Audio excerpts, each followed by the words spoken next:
വണക്കം. ഇന്ന് നല്ലൊരു സന്തോഷമുള്ള ദിവസമാണ്. കാരണം ഞാനിരുന്ന് നേരെ നാട്ടിലേക്ക് പോവുക. സുഹൃത്തുക്കളോടൊക്കെ യാത്രയൊക്കെ പറഞ്ഞ് ഓഫീസിൽ നിന്ന് ഒരു അപ്ഡേറ്റ് എടുത്ത് അടുത്ത വണ്ടിക്ക് ഞാൻ നാട്ടിലേക്ക് കയറും. ബിഗ് ബസ്സാണ് ബുക്ക് ചെയ്തത്. പിന്നെന്താ വെച്ചാൽ നാട്ടിലേക്ക് പോകുമ്പോൾ പ്രത്യേക ഒരു സുഖമാണ്. അത് പുറത്തൊക്കെ പോയി പണിയെടുക്കുന്നവർക്ക് അറിയാം.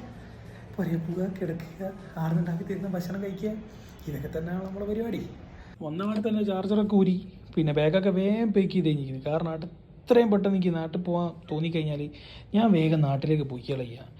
ഇവിടെ സെറ്റല്ലായിട്ടൊന്നല്ല, പക്ഷെ എന്താണെന്നറിയില്ല, ശരിയാകുന്നില്ല. വേറൊരു കാര്യമുണ്ട്.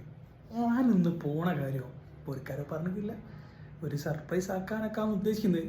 പക്ഷേ എൻ്റെ സർപ്രൈസ് വേഗം പൊട്ടിപ്പോകും. കാരണം എന്തായിരിക്കും, ഞാൻ ഇവിടുന്ന് ബസ് കയറി കഴിഞ്ഞാൽ പുരേ ഉമ്മയോളൊക്കെ വീഡിയോ കോൾ അയക്കും.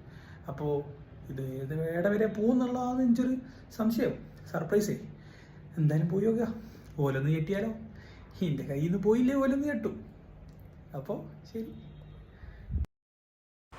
വണ്ടിയൊക്കെ 10 മിനിറ്റ് ലേറ്റായിട്ടാണ് വന്നത്. പിന്നെ വേറെ നോക്കിയില്ല, ബസ്സിൽ കയറി അവിടെ ഇരുന്ന് ഒരൊറ്റ വെക്കും. ഇനി പോലെ വിളിയാണ് ചലഞ്ച് ആയിട്ടുള്ള മുമ്പിൽ. രാവിലെ തന്നെ പുരയിലൊക്കെ എത്തി. പക്ഷേ നമ്മളെന്നല്ല പറഞ്ഞ പരിപാടി മൊത്തം എയർലൈൻ പോയി.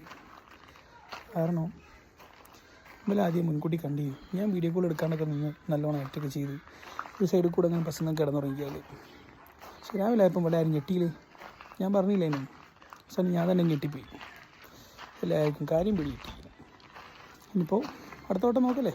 ശരി.